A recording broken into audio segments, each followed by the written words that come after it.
Buenas noches, bienvenidos a la séptima sesión de la Academia de Geopolítica y Estrategia de la Sociedad Mexicana de Geografía y Estadística.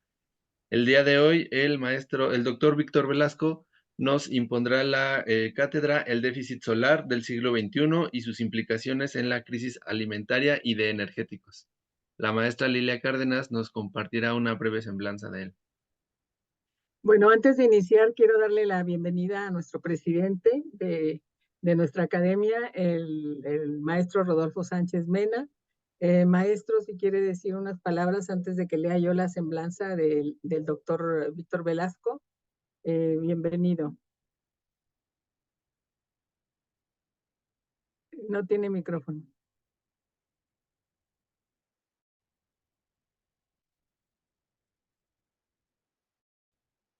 Ya, perfecto. Ahora sonido, ahora volumen.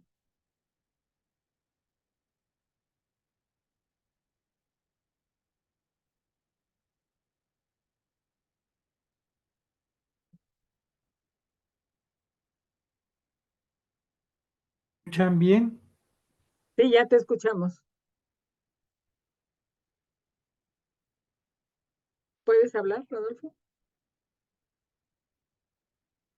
Se le va la voz. Ya no te escuchamos, ¿eh?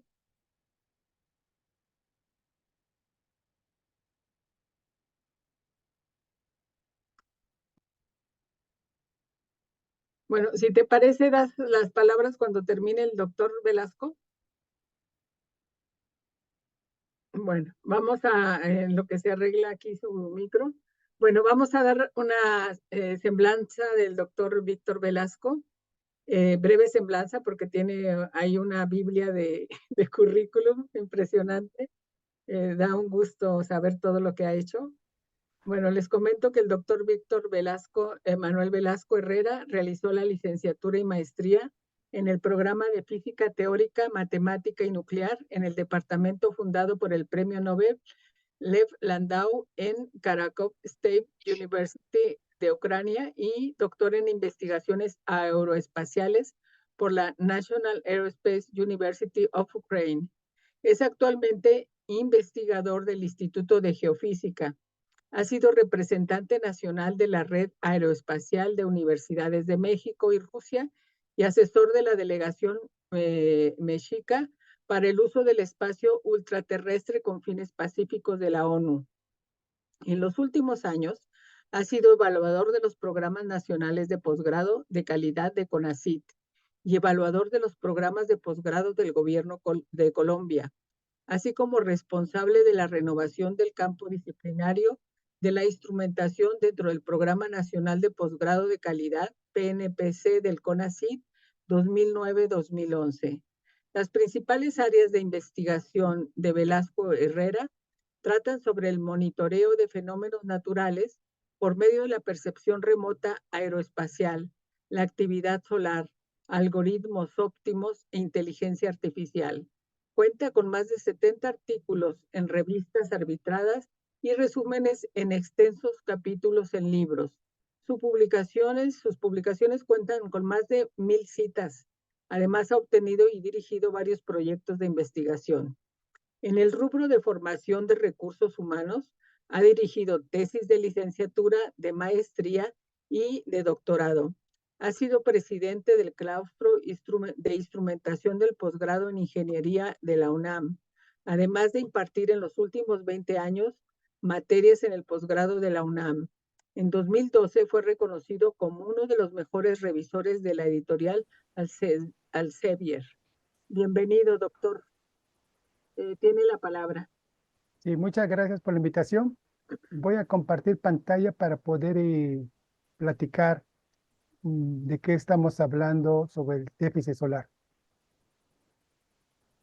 Bueno, vamos a dar un poquito la connotación que vamos a entender por déficit solar para comprender la terminología y qué repercusiones va a tener en las crisis alimentarias y energéticas que vamos a tener en este siglo.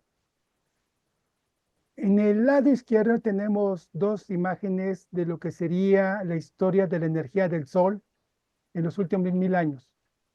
y de alguna manera nos dicen todo el pasado, de alguna manera, de la actividad humana, todas las guerras, todas las conquistas, todo el desarrollo humano, y nos relata también lo que va a pasar en las próximas décadas. Solamente para entender qué son anomalías, en el panel superior tenemos ahí el cero.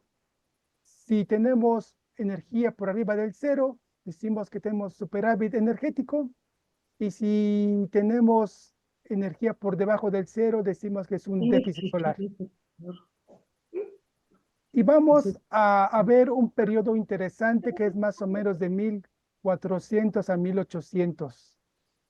Y aquí les voy a adelantar un poco lo que nos va a ocurrir en las próximas décadas y que no estemos exentos de que pueda volver a ocurrir. Es impresionante que, por ejemplo, en Mesoamérica en el año de 1447 hayan reportado nevadas, y en que en 1454 se haya congelado de Texcoco. Son datos históricos realmente muy pocos conocidos aún por los historiadores. Una cosa importante que también les quiero llamar la atención es desde luego la ceremonia del Fuego Nuevo, que se celebra cada 52 años. Y resulta paradójico que la última ceremonia fue en el año 1507, y si se volviera a celebrar cada 52 años, la siguiente sería en 2027. Y de acuerdo a todo el pronóstico que hemos realizado, las menores energías solares van a empezar a partir del 2030. O sea, el rito del fuego nuevo realmente tiene una connotación de lo que era la energía solar cuando tenían déficit, cuando tenían superávit. También en la figura de arriba podemos ver en ese periodo de 1400 a 1800, cuando todas las naciones europeas llegaban a diferentes continentes con la finalidad en busca de alimentos principalmente. Podemos ver la derrota de Napoleón en Rusia, la Revolución Francesa, podemos ver la independencia de México, podemos ver la Primera y la Segunda Guerra Mundial. Todo esto ocurre cuando hay déficits solares. Pero vamos a comenzar un poquito la historia. Y desde luego, una de las preguntas que uno se haría, ¿por qué hace casi 700 años se fundó Tenochtitlan en el lago de Texcoco? Si entendemos lo que es un déficit solar, podemos entender por qué fue escogido ese lugar y no fue escogido arbitrariamente. Entre otras cosas, en Tenochtitlan, en el lago de Texcoco, se desarrollaron posiblemente lo que puede ser unas tecnologías más innecesarias en el siglo XXI para la producción de alimentos, que son las chinampas. Las chinampas puede ser un detonador muy importante en todo el territorio nacional donde se ha inundado históricamente, como puede ser Veracruz, Tabasco, puede ser en todas esas zonas de inundación. Tenemos la solución para la producción de alimentos que fue inventado hace más de 600 años. Pues el lago de Texcoco históricamente fue el lugar donde podrían esta cultura de alguna manera sobrevivir ante un déficit solar que afectaba a todo el mundo. Mientras las demás culturas en otros continentes salían a la búsqueda de alimentos, aquí se prepararon para sobrevivir algunas décadas, si no es que siglos, al déficit solar. Otro sistema muy importante que había que tomar en cuenta, desde luego, que es el sistema de terrazas que desarrollaron los incas para la producción de alimentos. Y que muy probablemente la combinación de estos dos sistemas pueden ser una de las respuestas al problema de alimento que vamos a tener en el país y a nivel mundial. Y resulta paradójico que dos culturas en el continente americano, la cultura mexica y la cultura inca, se desarrollaron en dos lagos, a diferencia de las diferentes culturas en todo el mundo, en Europa o en Asia, que se desarrollaban a un lado de los ríos. Esto cambia completamente el paradigma de cómo prepararse para un déficit solar. Esto muestra claramente que no fueron escogidos arbitrariamente estos lugares. Y para comprender lo que es un déficit solar, lo que nos espera en las próximas décadas o en los próximos años, Ya en Tenochtitlan reportan en 1332 una temporada de 4 años que no cayó lluvia. Imagínense 4 años sin lluvia y que de alguna manera el lago de Texcoco pudo ayudar a Gracias. poder llevar y sobrevivir esta temporada. Pero no solamente vamos a tener periodos de lluvias, de sequías, sino también vamos a tener un periodo normal de lluvias excesivas. Por ejemplo, en 1446 se reportan que llovió de tal manera que en todas las calles de la Gran Tenochtitlan andaban en canoas. Entonces, tenemos que tener una planificación cuando nos van a faltar las lluvias y cuando va a llover en exceso. Y cuando va a llover en exceso, tenemos que producir tal cantidad de alimentos para sobrevivir cuando nos falten las aguas. Sobre la inundación de Tenochtitlan, realmente fue impresionante cuando Nezahualcóyotl construyó un dique de 6 kilómetros y 15 de metros para evitar las inundaciones en la Gran Tenochtitlan. Entonces, ya se tienen soluciones para las inundaciones con algunas cuestiones históricas que se están olvidando.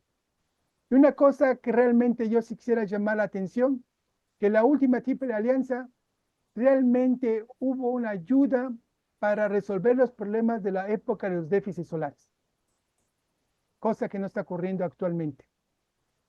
En 1447 había tanta nieve que se reportan en lugares que llegaba hasta las rodillas, que muchas personas murieron. Como habíamos dicho, en 1454 se congeló el lago de Texcoco. En Michoacán hubo inviernos severos y crueles en 1454. En 1490 fue tanto el frío que la gran mayoría de peces y animales que vivían cerca del lago murieron. Y para que vean que el sur también es propenso cuando hay déficits solares, en 1503 en Oaxaca se reportan grandes nevadas, en 1511 también en Oaxaca y en Tula Hidalgo en 1512. Entonces, para que tengamos una idea de lo que significaría un déficit solar. Pero también hay otro problema que ya estamos viviendo. Si ustedes sienten que se están quemando cuando salen a la calle, no es nada atípico, sino ya se reportaba que llueve fuego. Y este fuego hacía sequías y se perdían las cosechas. Y eso fue reportado en 1464. Entonces, uno de los problemas que vamos a tener, además de falta de agua, además de falta de alimentos, desde luego son el fuego que cae, que no es otra cosa más que la radiación ultravioleta. Y se reporta que del cielo llueve fuego y con eso había calores excesivos, sequías y se perdían las cosechas. Bueno, hoy en día ya a las latitudes de la Ciudad de México lo estamos sintiendo y prácticamente en todo el territorio nacional. Y es una de las cosas que hay que tener mucho cuidado y desafortunadamente lo que vamos a tener es mayor problemas de cáncer de piel, entre otras enfermedades. Es importante todo tener una planeación en cuanto a la salud. De aquí simplemente lo que decían y los reportes de Mesoamérica, cuando llueve fuego, no es otra cosa más que la radiación solar ultravioleta, que ocasiona no solamente problemas en la piel, también puede provocar sequías y puede de alguna manera modificar genéticamente a las plantas. En cuanto a las sequías históricas que ha tenido este país y que no es nada atípico. Por ejemplo, aquí simplemente en la costa, en la península de Yucatán, hemos analizado las sequías a partir del siglo XVI y podemos ver que en algunas ocasiones pueden ser muy severas las sequías, así que tenemos problemas de sequías en todo el país. También hemos analizado las sequías no solamente de Yucatán, también de todo el sureste. Tenemos Oaxaca, tenemos Chiapas, y podemos ver que además de las sequías, en unas ocasiones también se reportan, entre otras cosas, epidemias. Epidemias por una razón. Más allá de que este COVID fue una pandemia para destruir economías como la China, la rusa, las pandemias atacan cuando la inmunidad del ser humano es más débil y tenemos un problema muy grave de inmunidad lo que tenemos. Así que nuevas pandemias vamos a tener en la puerta y eso sí es peligroso. Aquí vemos simplemente todas las sequías que hemos analizado del sureste, incluyendo Tabasco. Así que aun cuando Tabasco le sobre agua, también va a tener problemas de sequía.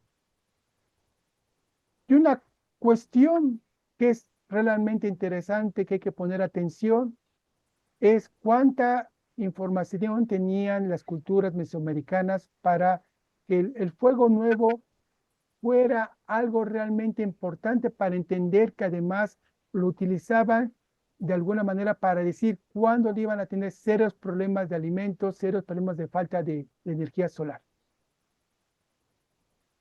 Sabemos que cada 52 años se celebraba, sobre todo cuando las Pleiades estaban en el cenit, en el Cerro de la Estrella, que era, digamos, las estrellas siempre han sido una manera de poner tiempo y espacio de referencias para saber cuándo van a ocurrir ciertos fenómenos. Y como habíamos dicho, en 1507 se celebró la última y la próxima será en 2027. Así que de alguna manera, siguiendo esta celebración, ya sabríamos cuándo empezarían los serios problemas de déficit de energía solar. Y aquí viene otra cosa muy importante que prácticamente se ha olvidado. Venus siempre ha sido muy importante para las culturas mesoamericanas y en general para otras culturas en otro mundo.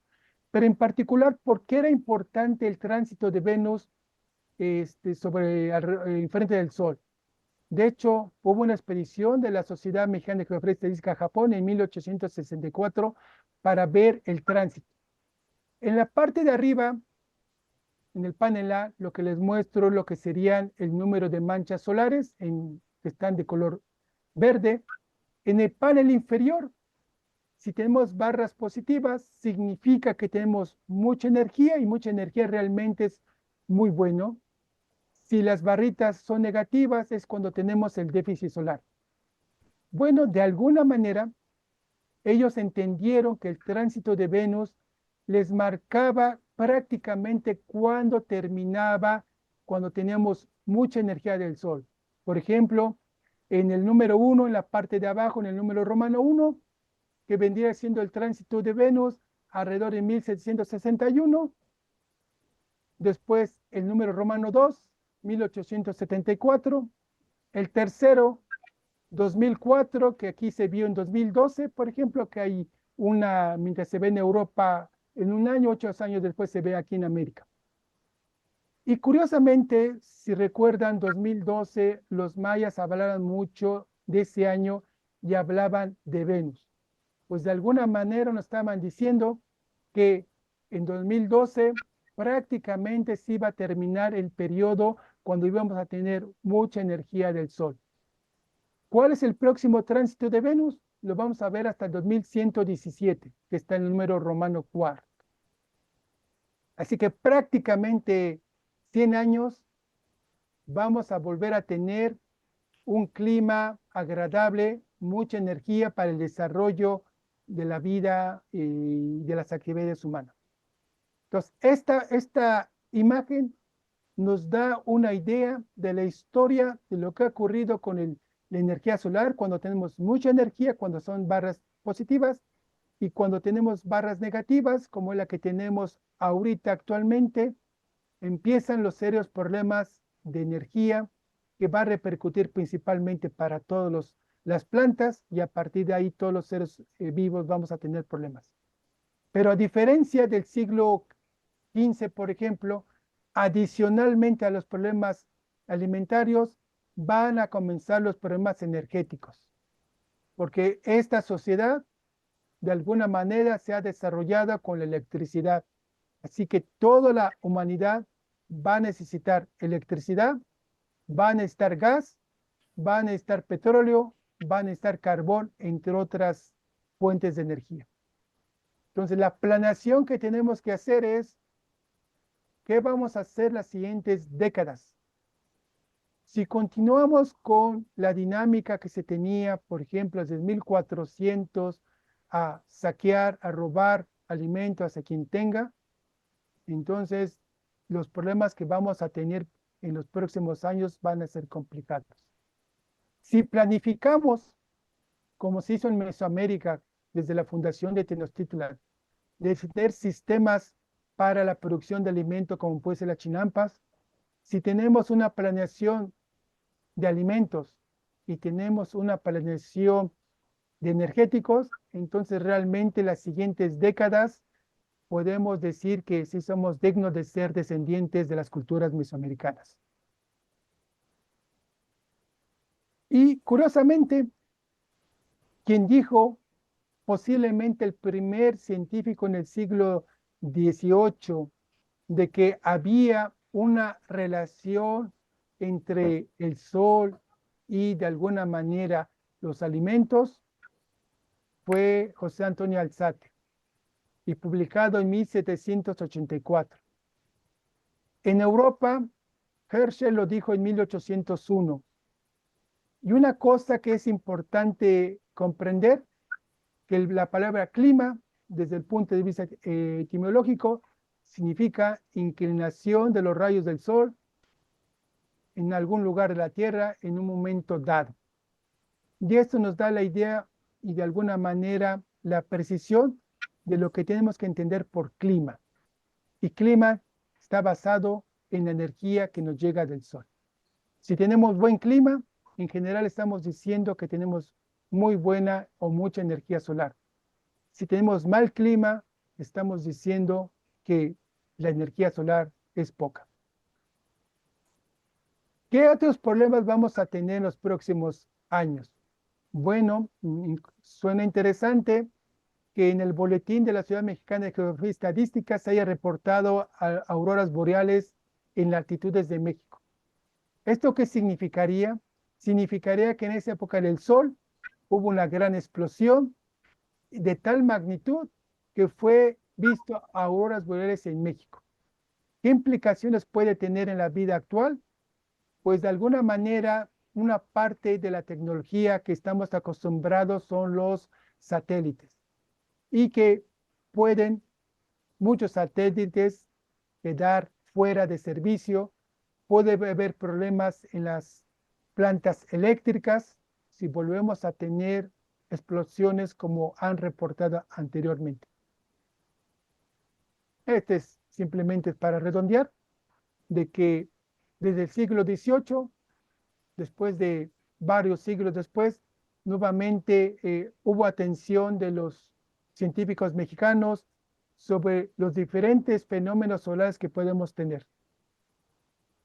Y ahora, lo que les quiero mostrar en el panel superior, después de la línea punteada negra perpendicular, donde está el número 25, que significaría el ciclo solar 25. A partir del ciclo solar 25, que está a punto de terminar, que aproximadamente terminaría en 2030, nuevamente 2027, 2030, los problemas energéticos solares se van a sentir ya en todo el planeta, en todas las latitudes. Y en el panel inferior simplemente es nuevamente un pronóstico de cómo se van a comportar el Sol y cuánta energía. Y tanto las barritas verdes como la línea rosa nos indica que va a disminuir la actividad solar. Y para tener una idea, tenemos que a partir del 2030 aproximadamente y muy probablemente hasta el 2070, 2060, vamos a tener lo que se llama el déficit solar. De aquí las barras nuevamente, si son negativas, significa que son problemas energéticos, y si tenemos barras positivas, realmente es lo que uno esperaría por más tiempo. Así que tenemos dos escenarios. Un escenario es una planificación, una planeación, empezando a la brevedad, de cómo debemos de producir alimentos, de cómo debemos captar agua pluvial, de cómo producir energético de alguna manera en todo el país.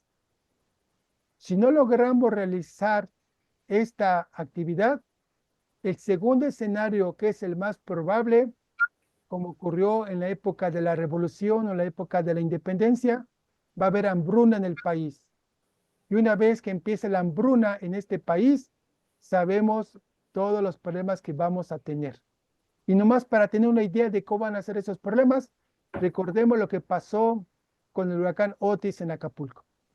Esa es la escena de lo que va a ocurrir si no somos capaces de realizar una planificación tanto en alimentos como energéticos.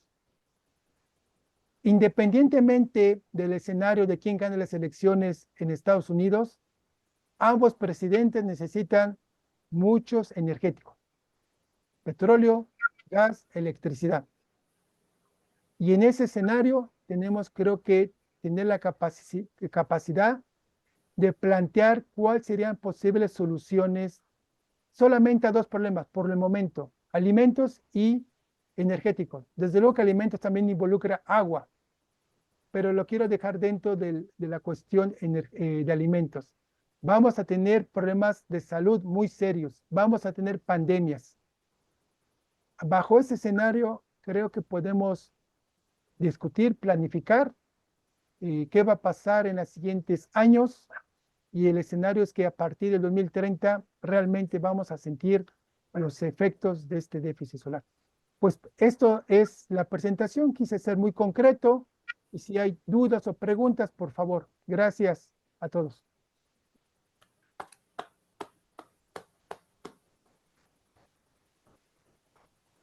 Rodolfo, ¿quieres decir unas palabras?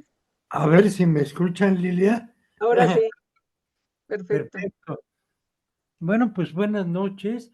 Pues antes de comentar un poco la participación especial de nuestro compañero de la academia, le quiero dar la bienvenida a varios compañeros y amigos que se encuentran con nosotros. La dirigente de nuestra logia, Vicky, la maestra Victoria, también nos acompaña de Yucatán, mi amigo, estoy viendo, mi amigo, a ver dónde están, ya se me perdieron, perdón, están mi amigo Martín, su hermano, un nuevo compañero que tenemos, que es el doctor Sergio Ureta, el maestro, el ingeniero Gilberto Ortiz de Canacintra, ¿sí?, que es un experto en energía. Bueno, pues se me escapa, está desde luego la doctora Di Merino, mi querida esposa, mi nieto, que también por ahí andan, están viendo todo, pero bueno, pues ya les di la bienvenida. Juan José Dávalos. ¿Perdón? Está Juan José Dávalos también.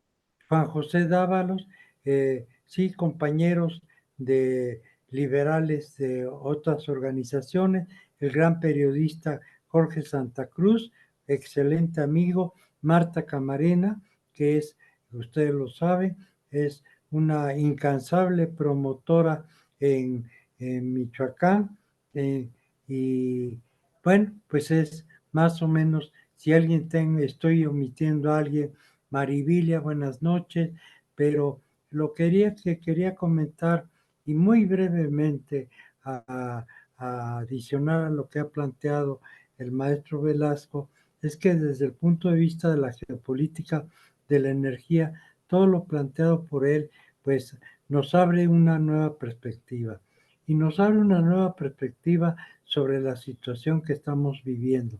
No podemos omitir que la promoción que se ha hecho a favor del cambio climático es a favor fundamentalmente de las energías verdes, que en el escenario mundial significan guerra, la guerra de Ucrania, la guerra de Medio Oriente, y que tenemos que buscar otras perspectivas por lo que se está planteando en el país y que vamos a tener la oportunidad de presentar todo un proyecto más amplio, partiendo de la base que nos está dando nuestro compañero y excelente científico, que va a ser una figura muy importante en los próximos años, no solo en el país, sino fuera.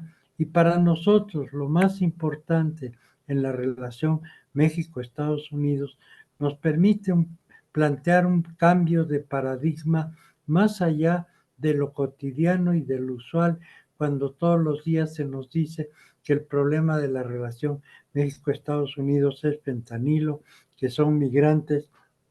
Sin embargo, vamos a tener la oportunidad de plantear un nuevo paradigma que nos permita un desarrollo más avanzado en nuestro país y que podamos resolver problemas conjuntos que ya los tenemos a la vista entre Estados Unidos y México en el campo de la energía.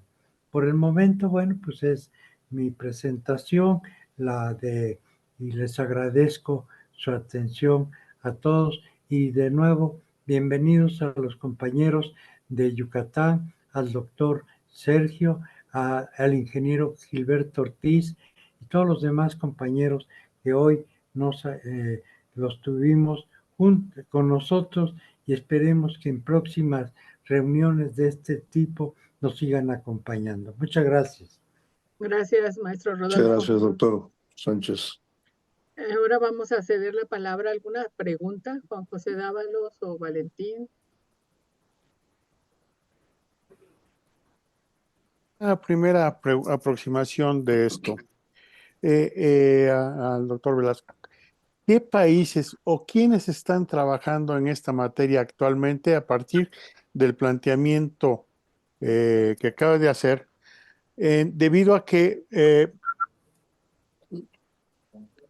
seguramente varias partes del globo ya están viendo cómo interactuar en los próximos años. 2030 está a la vuelta de la esquina, prácticamente en tiempos humanos es muy poquito, y cualquier decisión estructural que se quiera tomar, no son años suficientes para poder hacer algo radicalmente fuerte. Con mayor razón, viendo la participación, por ejemplo, en México de los candidatos todos, no hay claridad en este tipo de cosas, ni siquiera lo tienen en el consciente de la gravedad de lo que esto puede significar. Entonces, primero, Velasco, ¿quiénes están trabajando? ¿Quiénes tienen más claridad y más seriamente están viendo esto? Y en México, ¿qué perspectiva se ve conociendo lo que ya sabemos? Bueno, obviamente tengo la oportunidad de conocer que Rusia fue uno de los primeros en entenderlo porque sus científicos lo habían estudiado también. China lo tienen claro. Después Estados Unidos con el presidente Trump en la anterior administración. De hecho, fue cuando rompe con el Tratado de París. Y después les comparto en una entrevista donde dice de que el problema no es el calentamiento, sino vamos a tener un enfriamiento. Ya lo conoce perfectamente el presidente Trump. Yo creo, y esa es una especulación, que hoy el país que está haciendo genocidio en Gaza le quedó claro el déficit solar y por eso necesita mucho gas, mucho petróleo y no se va a detener hasta que lleguen a Irán. Eso yo creo que son los países que ya claramente tienen la perspectiva que es un déficit solar. Y yo creo que lo importante es que nosotros, y que es la propuesta, tenemos la información y que se lo podemos proponer independientemente quién sea el presidente en las próximas elecciones. Creo que podemos generar un planteamiento, algunas estrategias y sobre todo un plan de cooperación con con el país de los Estados Unidos. Yo creo que eso es lo importante. Al menos entendemos lo que está pasando y lo que va a pasar. Y por lo tanto creo que podemos hacer una planeación y una planificación para los próximos años. Sí, 2030, y si recuerdan, la Agenda 2030 fue cambiada a la Agenda 2050, curiosamente. O sea, toda la perspectiva lo han entendido y quien lo vuelva a entender va a tener que cambiar de paradigma en las próximas décadas. Y otro también que lo entendió fue desde luego Inglaterra, no hay que olvidarla. Esa sería mi respuesta.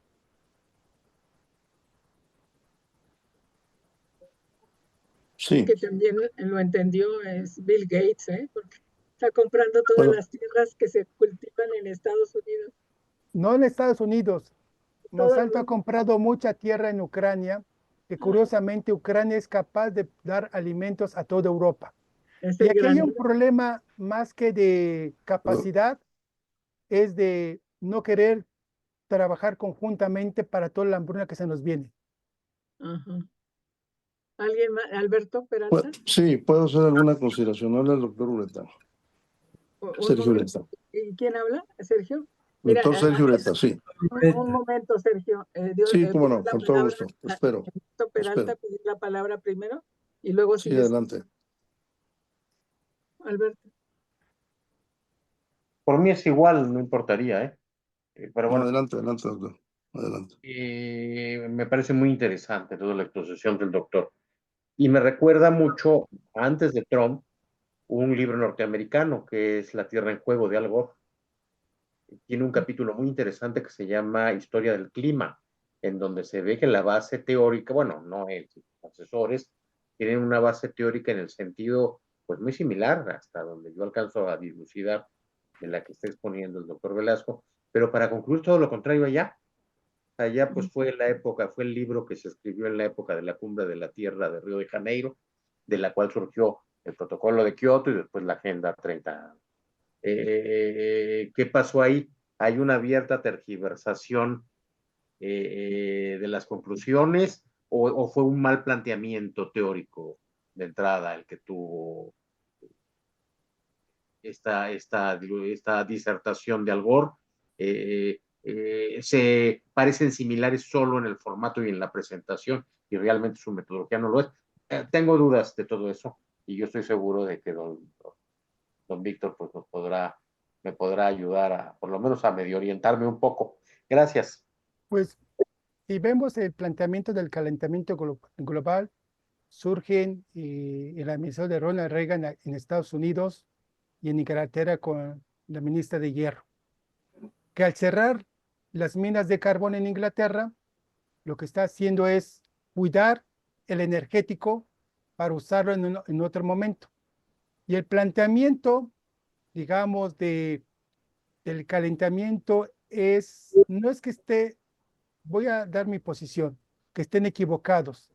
Lo que están diciendo es que tú no uses todos los recursos que a ellos les pertenecen. No quemes el carbón, o sea, su carbón, aunque esté en tu país, porque a ellos les pertenece.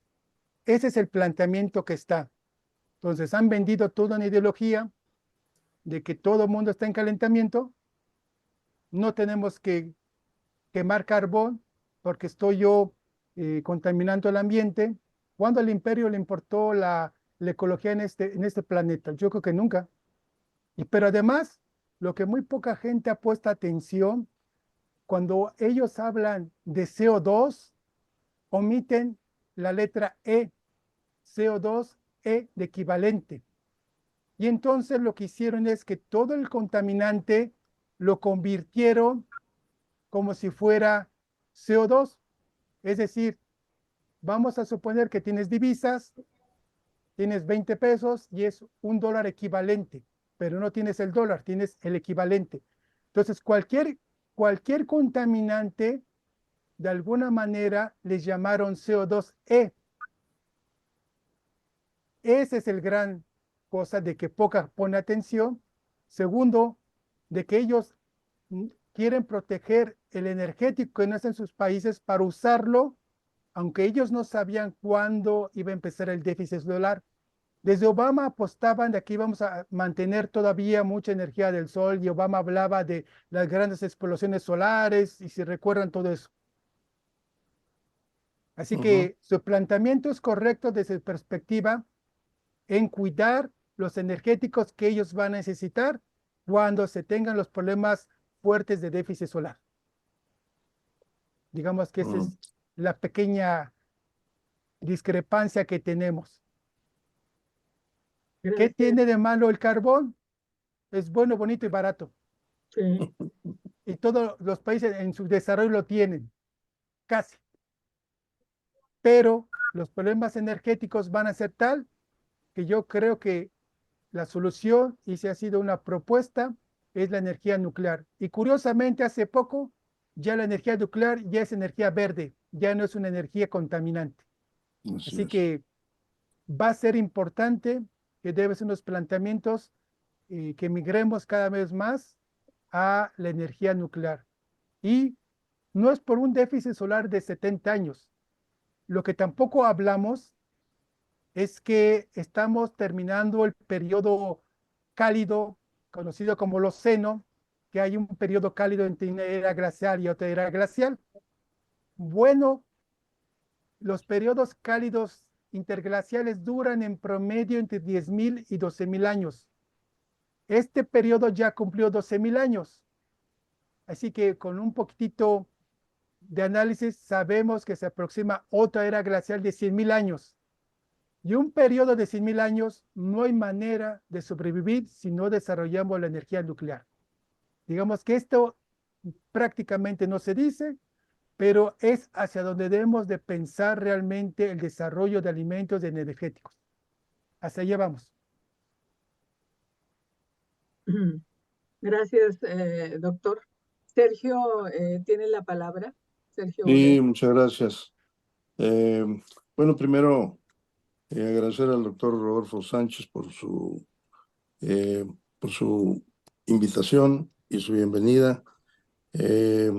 Enseguida darle las gracias al doctor Velasco por esta interesante exposición que nos ha brindado.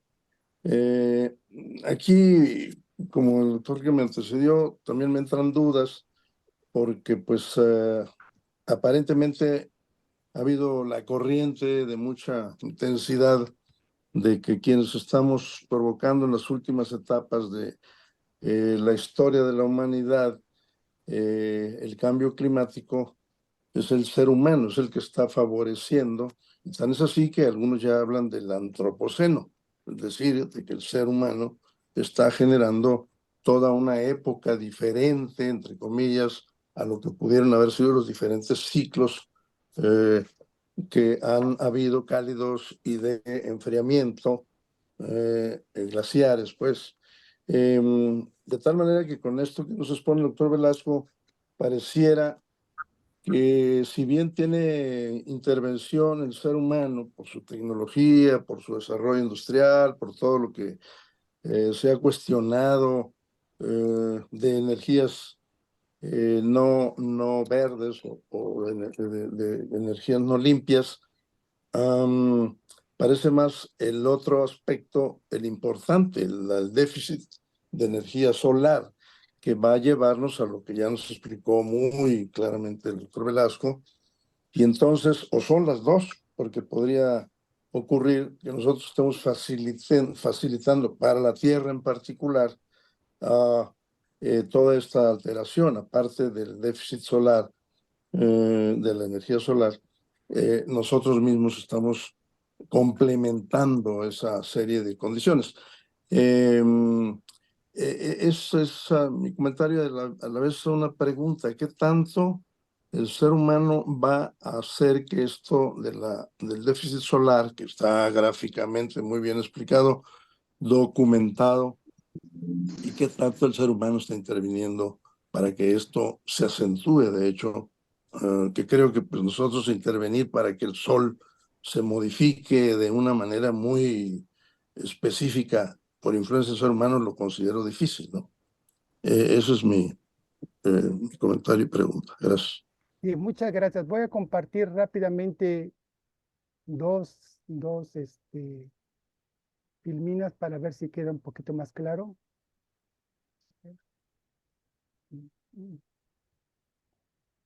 Pero, sí. Vamos a ver si otra son comparte, si no simplemente voy a ampliar la figura.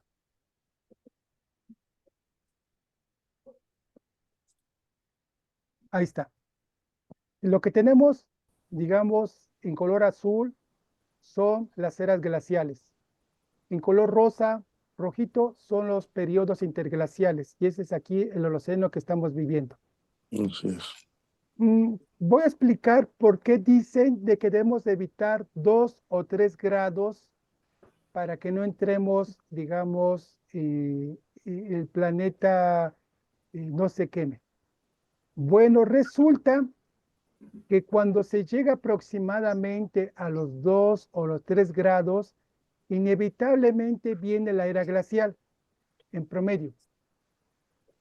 Es algo natural que nos está diciendo el sistema Tierra, de que cuando lleguemos a 2 o 3 grados por arriba del promedio, inevitablemente tenemos una era glacial. Así como nos hablan de que no debemos quemar tanto combustible, yo no estoy en contra de la contaminación, sí estoy en contra de la contaminación, pero inevitablemente se va a llegar a esos 2, 3 grados. Eso nos va a indicar que tenemos la era glacial. Los factores importantes en el cambio de clima son cuestiones gravitacionales. Tenemos el fenómeno de la precesión, que tiene en promedio unos 25.000 años, la ubicuidad, que tiene 40.000 años de periodo, y la excentricidad. Ninguno de estos parámetros el ser humano interviene. Y una vez que cambie la excentricidad de la órbita del planeta Tierra, que es prácticamente circular, a una cuestión elíptica, inevitablemente entraremos a una era glacial de aproximadamente 100.000 años. Entonces, este planteamiento de que el hombre es el causante del clima, de alguna manera nuevamente tiene que ver con no gasten los energéticos que nosotros necesitamos. Es los países europeos nuevamente que van a necesitar el energético de todo el mundo para que ellos sobrevivan. Y lo que no se han planteado realmente es que tenemos que tener un programa nuclear mundial para solventar todas las necesidades energéticas. Y tampoco han planteado un programa de alimentos para toda la humanidad. Este es el cambio de paradigma y nuevamente tenemos dos escenarios. O el escenario mesoamericano de que sabemos de que vamos a entrar a un déficit solar muy profundo y en lugar de estar saqueando aldeas de otros pueblos mesoamericanos, nos vamos a ubicar en un lugar estratégico para producir alimentos y sobrevivir, pero no solamente ellos sobrevivir, porque solamente el grupo mexica por sí solo no hubieran sobrevivido. Necesitamos la ayuda de todas las culturas que había en ese momento en Mesoamérica. Pueden decirle a la Triple Alianza todo lo que quieran, pero yo creo que a pesar de todos sus errores que cometieron, lograron mantener alimentos en toda Mesoamérica. Me parece que eso es lo importante. Y ahora yo creo que si retomamos este principio y planteamos un programa nuclear para que todo el mundo tenga energéticos, yo creo que va a ser el cambio de paradigma en los últimos 600 años. Contestando, el ser humano contamina, sin duda, destruye la naturaleza, mata a los animales, pero no interviene en el clima, interviene en la contaminación y el deterioro ecológico. Esa sería mi respuesta. Gracias por la pregunta. Gracias, doctor Velasco. Maestro Jorge Santa Cruz tiene la palabra. Muchas gracias, maestra Lilia. Agradecer primero al maestro Sánchez Mena por su gentil invitación, a usted, al doctor Velasco por tan extraordinaria exposición al grupo. sí quisiera, y lo haré muy rápido, hacer un comentario y una o dos preguntas. La energía nuclear efectivamente se aprecia, se valora como una alternativa. Sin embargo, también conlleva serios riesgos para la seguridad humana. Fukushima es un antecedente reciente. Y otro que tenemos debidamente registrado, el de 1986 en Chernobyl, que curiosamente, bueno, pues es parte ahora de Ucrania, ¿no? Entonces, me parece, Estados Unidos. y exactamente, me parece que el tema de la energía nuclear debiera pues manejarse con sumo cuidado y dejarle el manejo a los científicos y no a los políticos. Eso por un lado. Por el otro, tenemos el tema del petróleo y el gas. Quizás tengamos petróleo y gas para 30, quizá 40 años, pero ya para entonces el déficit de energía solar estará en un punto preocupante para la seguridad planetaria.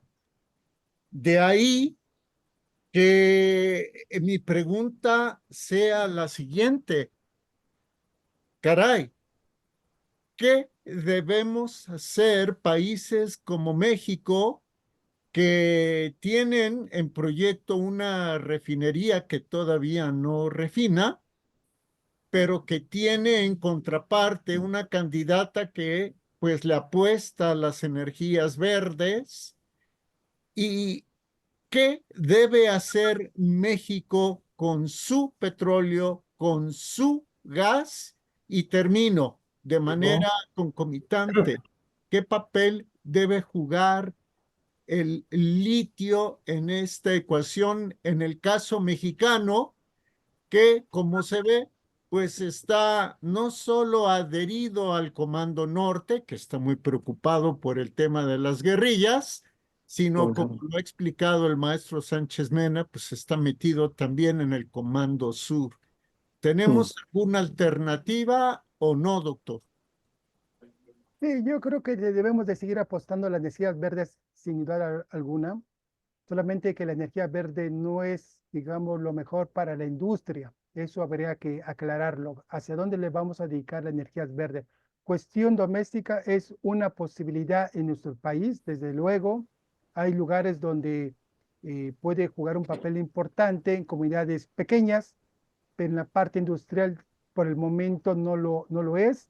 Por el momento yo no he visto ningún avión de pasajeros eléctrico, ni un submarino, ni un transbordador, ni un barcos de carga eléctricos. Por el momento no lo hay. Así que tenemos que la energía, dependiendo de la energía, la tenemos que ubicar en su lugar. En ese aspecto, yo creo que la academia y la sociedad en conjunto puede hacer una serie de señalamientos y de planeación a lo que podemos hacer ante un déficit solar, independientemente de quién gane las elecciones. Creo que es parte de la planeación nacional. Eh, con Fukushima hay que tener un poquito de cuidado. Fukushima estaba a cargo de una compañía privada y siempre se mencionaba que la cuestión privada es lo mejor. Bueno, y se demuestra que no es del todo correcto. Con Chernobyl también hay que tener un poquito de cuidado porque después de eso empieza inevitablemente la caída de toda una nación. Entonces, sí hay que tener cuidado. Desde luego que hay que tener las precauciones. Por el momento puede ser, porque se ha desarrollado la energía nuclear, una de las formas para sobrevivir. Pero también hay la posibilidad de utilizar hidrógeno, por ejemplo, algo que tenemos que entender, pero al parecer el problema no es la humanidad, el problema son las compañías transnacionales, como el caso del COVID. había 2, 3 compañías farmacéuticas que pensaban que iban a tener la capacidad de producir todas las vacunas y eso realmente se demostró que no es del todo correcto. Entonces, yo creo que tenemos 2 escenarios del tema que tomen, pueden utilizar los dos escenarios, de que teniendo ya la información, podemos trabajar en conjunto, todos. O sea, este es un problema para minimizar los costos. ¿Qué pasa donde se estaba haciendo el genocidio? Pues si se trabaja individualmente, pues lo que se ve es que hay cuestiones particulares y no de la sociedad. Así que nuestros planteamientos me parece que debe ser de cooperación en el intercambio de la información e intercambio de tecnología. ¿Qué hacemos con nuestro petróleo y gas? Si me lo preguntan, yo parte lo utilizaría para la compra de tecnologías para la producción de alimentos. Es una parte importante que tenemos de que desarrollar. Creo que se ha abandonado el campo una parte en nuestro país y que tenemos la necesidad de volver a producir el maíz suficiente. Prácticamente el maíz que consumimos se compra fuera. De alguna manera no voy a justificar el neoliberalismo, pero debido a que tenemos un superávit de energía solar, un país dijo, ¿para qué siembras? Yo te lo vendo. Desde esa perspectiva, pues es correcta, pero cuando tenemos déficits solares, aunque tengamos dinero o energéticos, nadie va a querer vender alimentos. Entonces, mientras alguien tenga un poco más de energéticos, puede intercambiarlo por alimentos, por tecnología. Entonces yo creo que ahí tenemos un cambio completamente de cómo tenemos que hacer. Si no tuviéramos la información, ni estaremos aquí platicando siquiera este tema, ni sabríamos qué hacer.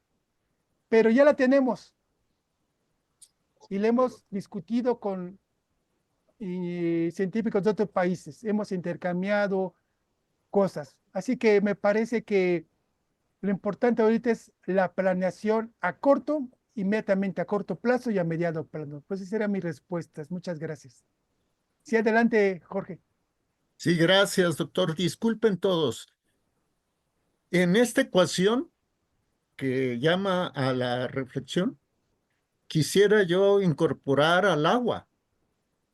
Sí, por supuesto. En México, Dispensable. el déficit de agua es alarmante, pero no solo alarma a la población que ahora compra el agua embotellada y por una botella de agua paga lo que por 1,000 litros o 10,000 litros, no lo sé.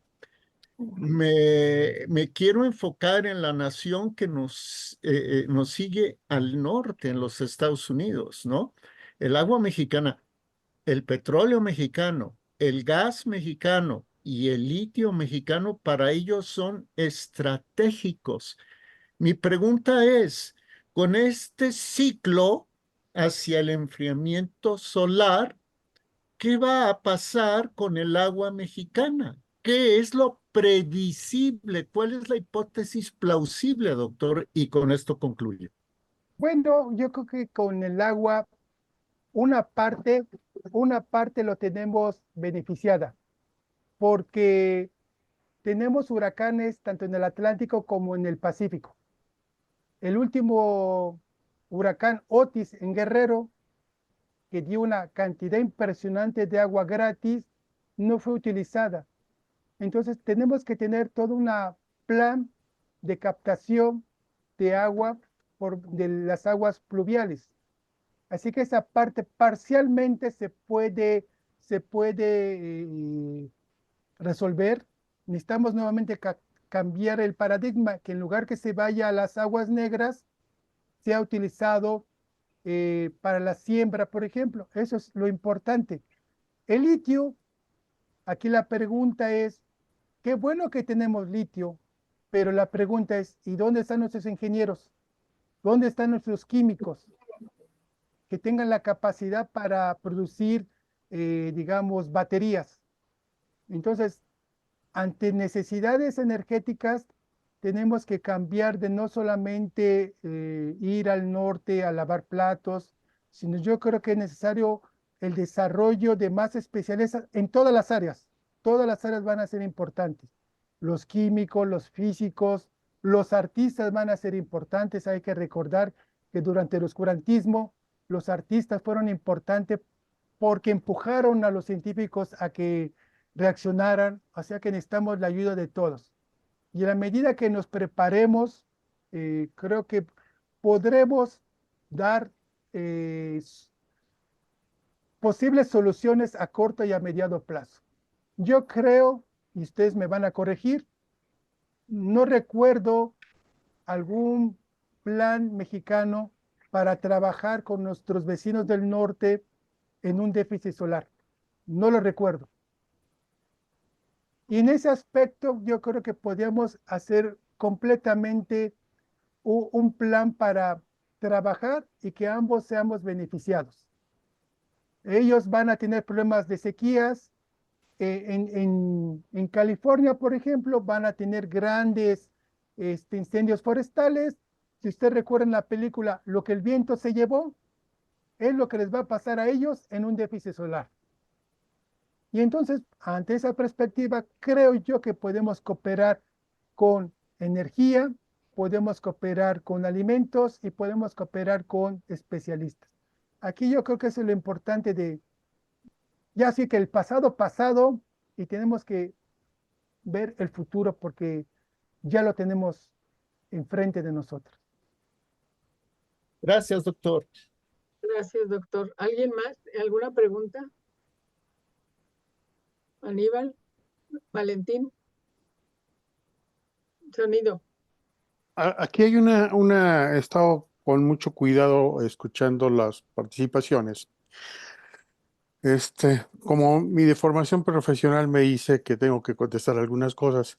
Es decir, todos los problemas y todos los avances de la humanidad se han dado siempre en límites de transformación y van cambiando los parámetros de costo, oportunidad y costo-beneficio.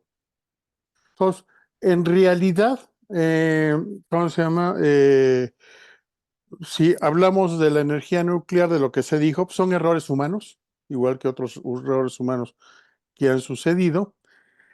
Han cambiado ya mucho las cosas, pero la parte más importante, la más importante de lo que estamos viendo es, si no se ve estratégicamente la necesidad de empezar a tomar medidas, en un país donde no estamos acostumbrados a planear y pensar a 30 años, los máximos programas que vemos en nuestros gobiernos son sexenales y buscan que sean sexenales. No se ha aprendido, como muchos países desarrollados o de largo plazo o potencias, que ellos ven no solamente al 30, sino a 2050 y más adelante, ya tienen relativamente claro cuáles son las estrategias y a dónde se tiene que focalizar.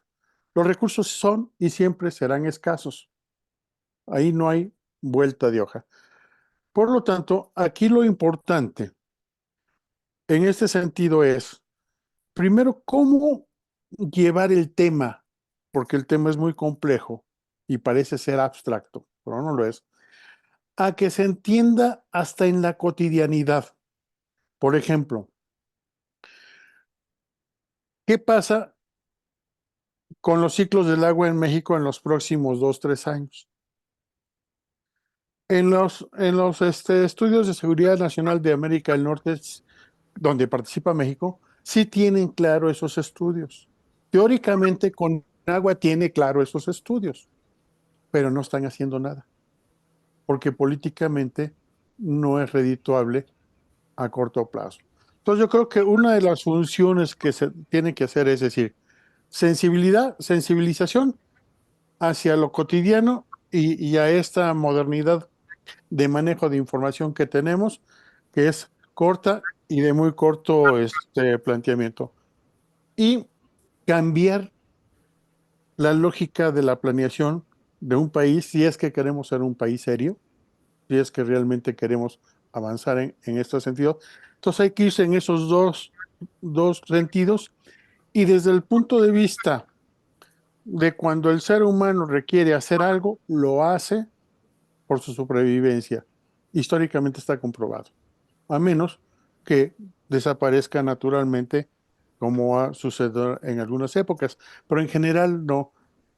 Y además en un mundo que está mucho más conectado, globalizado, y la información es casi inmediata. Entonces, yo creo que sí hay que hacer una lógica de aproximación.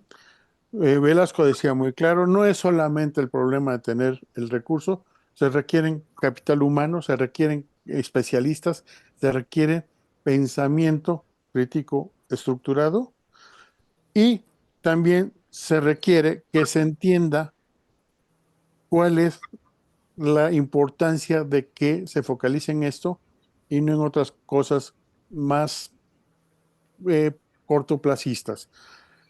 Yo creo que la academia, particularmente la Academia de Geopolítica y la sociedad mexicana, tiene la capacidad de construir equipos transversales para hacer planteamientos integrales donde participen especialistas de diferentes cosas, que sumado pueda dar prácticamente un planteamiento que se tenga que escuchar.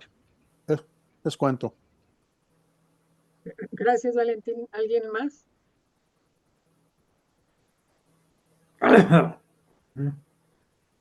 Bueno, Rodolfo, bien. ¿quieres hablar? Sí, lo último. Bueno, lo que se está planteando a nivel global en esta etapa es una estrategia neoextractivista de carácter genocida, como lo estamos viendo en varias partes del mundo, ¿sí? Esa estrategia está en marcha, y entonces tenemos la responsabilidad de clarificar de qué se trata, ¿sí? De mantener la supervivencia de unas cuantas potencias a costa de todos los seres humanos. Si entonces la propuesta nuestra, la propuesta del doctor Velasco, apunta a un proyecto de paz, de desarrollo y de progreso, pero de progreso a nivel global. Si ya los países del sur ya no podemos ser objeto de saqueo como lo hemos sido desde hace buen tiempo, y pues ya estamos cerrando esta etapa. De acuerdo. ¿Puedo comentar algo? Sí, por favor. Mi nombre es Xicotenca Lemigdio Ruiz Guillomén, soy de Michoacán, pero radico aquí en Tijuana desde hace bastantes años, soy ingeniero civil y acá nos dedicamos a la construcción. Ahí en Angangueo, en esa región, se inicia lo que es el sistema Cutzamala, que es de donde parte de esa agua se alimenta la Ciudad de México. Pero también ahí van a empezar a tener problemas, ya que la deforestación de pinos y esas especies de bosque frío se están deforestando rapazmente. Ahí tengo conocidos y pues todas las noches ve uno los camiones que pasan, transitan, y la forestal y la policía, nadie los ve. Entonces, los pinos parece que son como un imán que atraen las nubes, lluvia, y donde ya queda deforestado, pues ya deja de llover. Y también los pinos son elementos que absorben bastante humedad, entonces el manto freático se conserva. Entonces ahí sería una cuestión de promover que se quite esa cuestión de la deforestación, que va a ser algo muy difícil. Y luego también mencionaban de la cuestión de Chernobyl cuando hubo la catástrofe, pero tampoco mencionaron cuando el hermano del Salinas, que manejaba la Conasupo, compró leche de Chernobyl y muchos niños mexicanos murieron por haber consumido esa leche. no llegaron a adolescentes y todo eso pues no está muy documentado que digamos. Como vivo aquí en Tijuana, pues estamos aquí en la frontera. Aquí ahorita es una cosa espantosa. Aquí siempre se ha construido desde el 90 que yo llegué, muchísima maquiladora, pero ahorita es algo exagerado la construcción de maquilas eh, aquí en la región de la frontera. Y estamos hablando de edificios de 40, 60, 80,000 metros de construcción. Toda esa edificación pues es para dar suministros a los vecinos que tenemos aquí, aunque aquí tenemos maquiladoras de diferentes partes del mundo. Entonces aquí tenemos la capital mundial del televisor. Se produce la mayor cantidad de televisores a nivel mundial.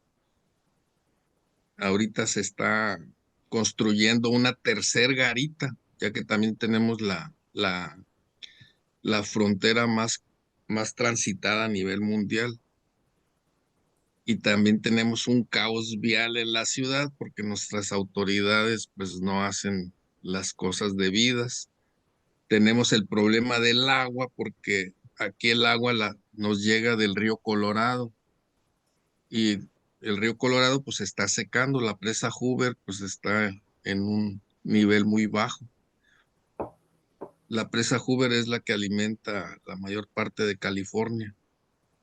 Y también en esta región de aquí tenemos cada año los vientos de Santana, que son vientos cálidos que generan incendios, que como ya mencionaron hace rato, California cada año tiene incendios forestales de pastizales que generan mucho daño a la vivienda de madera. Aquí en Tijuana hace algunos años hubo un incendio tan fuerte aquí con nuestros vecinos que 3 días no se vio el sol en Tijuana de la ceniza que estaba en el ambiente. Entonces, hay muchas cosas que se pueden hacer, pero pues desgraciadamente, como eso se maneja por políticos, no por técnicos, pues no se ejecutan. En el Valle de México hace muchos años se propuso hacer pozos para alimentar el nivel freático, pero pues no se le dio seguimiento. Cuando se hizo el aeropuerto ahí de Peña Nieto, pues lo primero que se hizo fue eliminar unas aparentes chimeneas, pero no eran chimeneas, sino eran pozos de la época colonial, donde se veía que había zonas que ya tenían 4, 6, 8 metros de hundimiento. Entonces, los pozos de agua quedaron como si fueran unas chimeneas. En cuanto empezó el aeropuerto, se demolieron esas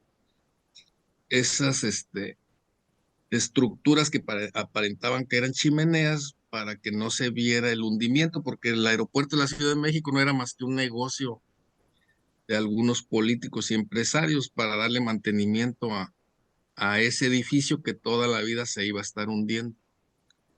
Iba a haber problemas. Entonces, tenemos un sistema geopolítico a nivel mundial que es muy difícil cambiar. Y si leemos la historia, pues vemos las invasiones de Creta, los minoicos, el imperio egipcio a través de sus 3,000 años, como tuvo altibajos y las mencionadas sequías y hambrunas que llegaron a tener. Entonces, el tema es muy extenso, pero era una pequeña opinión que quería comentar. Gracias por la atención. Muchas gracias. ¿El doctor Velasco quiere agregar algo? Ya que tocaron rápidamente los incendios, les voy a mostrar lo que va a pasar en Estados Unidos los próximos años, Canadá y Rusia. Por ejemplo, ese es el pronóstico para los próximos años en Estados Unidos. Debido a este déficit solar va a haber más sequías, y entonces van a comenzar a tener un número de incendios forestales bastante grandes. Así que California es bastante vulnerable. Aquí es Canadá. Ellos están empezando apenas a tener el incremento de incendios forestales y prácticamente alrededor de 2040, 2030 van a tener su máximo. Así que los bosques canadienses van a sufrir demasiado. También los bosques rusos del norte van a entrar a un periodo de incendios forestales. Va a haber bastantes sequías. En el caso de México, aunque el periodo es diferente, también vamos a entrar a un periodo de fuertes incendios forestales, y aquí nuevamente es el paradigma. A nivel mundial, dicen, ya empezó el incendio forestal. Esta es la metodología más avanzada que se tiene en satélite. Y nosotros, nuestro planteamiento es, yo no quiero que me digan que ya empezó el incendio forestal.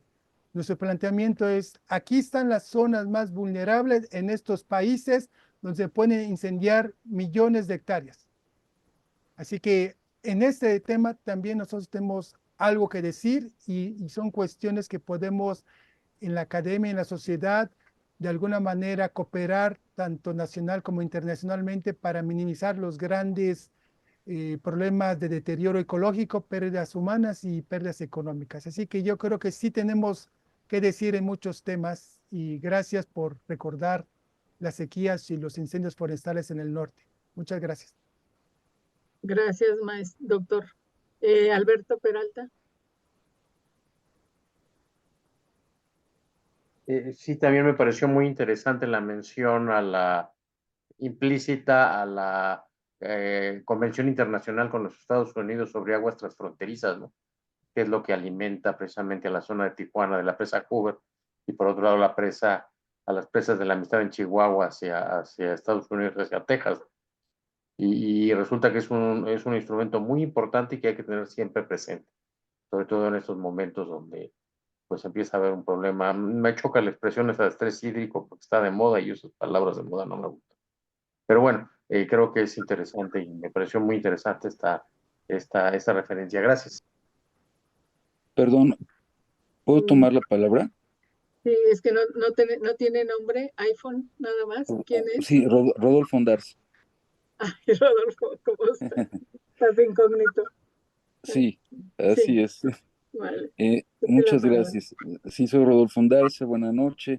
Y antes que nada, pues felicitar al doctor Velasco muy efusivamente por ser tan generoso en compartir tan magnífica información y de una manera tan brillantemente expuesta, lo cual nos da comprensión a quienes carecemos de ese adiestramiento, de esa formación.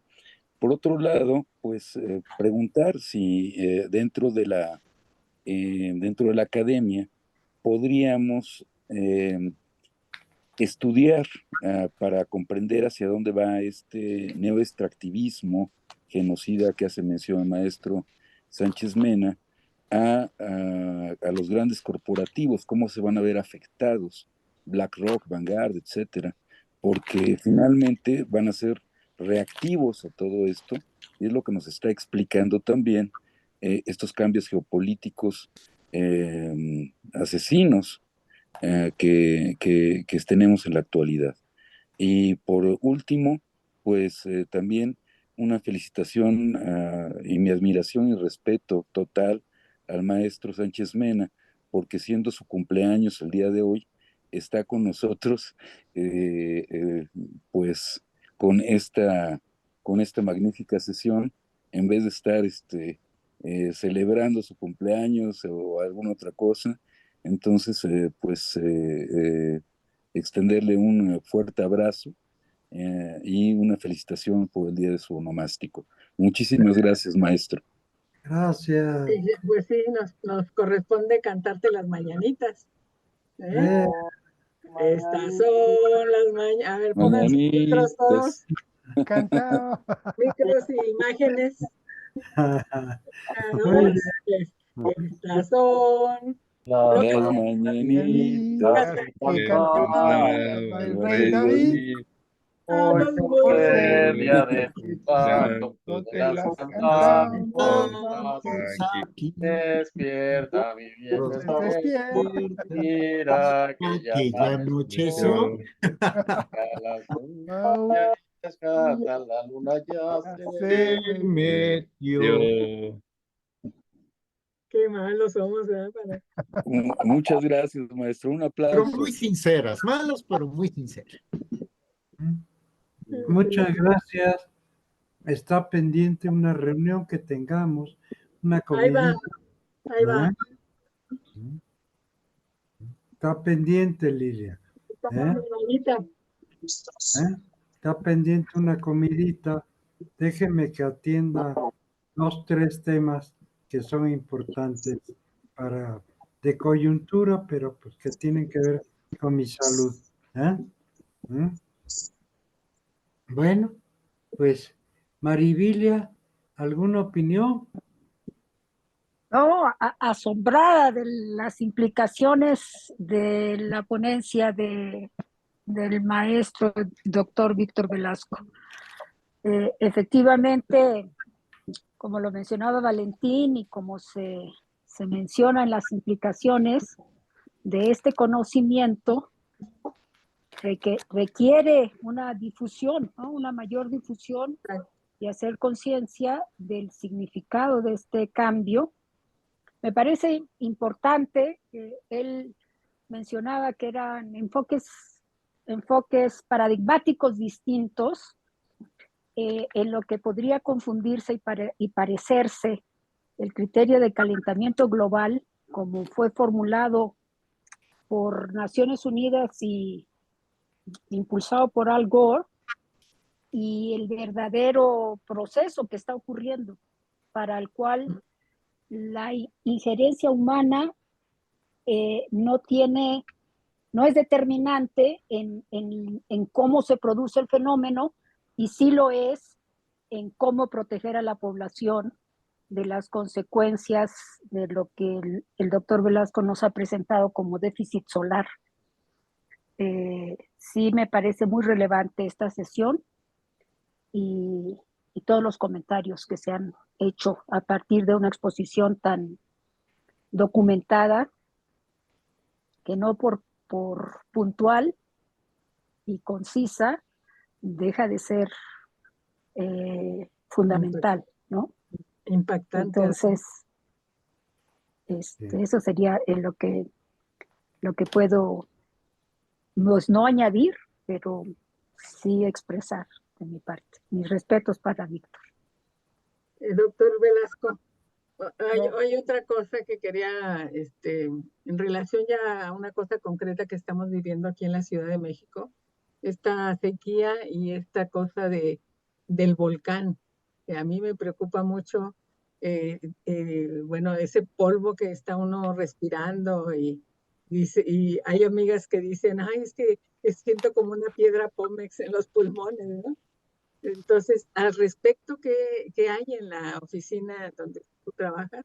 Bueno, sí, el uso de cubrebocas, siempre que hay una alerta, es necesario hacerlo. Yo creo que desafortunadamente perdimos una oportunidad de educación cívica, de utilizar el cubrebocas adecuadamente cuando hay alguna manifestación de Don Goyo, cuando hay un poco de gripe, cuando hay otro tipo de enfermedades. Yo creo que perdimos mucho la educación cívica de usar adecuadamente para proteger a la sociedad y protegernos. Y desafortunadamente a nivel mundial, cuando hay déficits solares, también las erupciones volcánicas, que no lo mencioné en la presentación, contribuyen al enfriamiento por la gran cantidad de ceniza que están arriba de los 10 kilómetros. Y si hay una erupción en el hemisferio norte, afecta principalmente al hemisferio norte. Si es en el sur, afecta principalmente al sur. Pero si está alrededor del Ecuador, afecta a todo el mundo. Entonces, ya ha habido algunas erupciones, por ejemplo, en China hace algunos años. Así que hay que estar atento a todas las erupciones que va a haber en todo el mundo, y Don Goyo puede que nos esté dando alguna fiesta los próximos años, aunque no lo quisiéramos, pero hay que cuidarse mucho, seguir usando el cubrebocas para proteger nuestra salud. Muchas gracias, doctor. ¿Alguien más? Rodolfo, ¿quieres cerrar la sesión? Perfecto, adelante.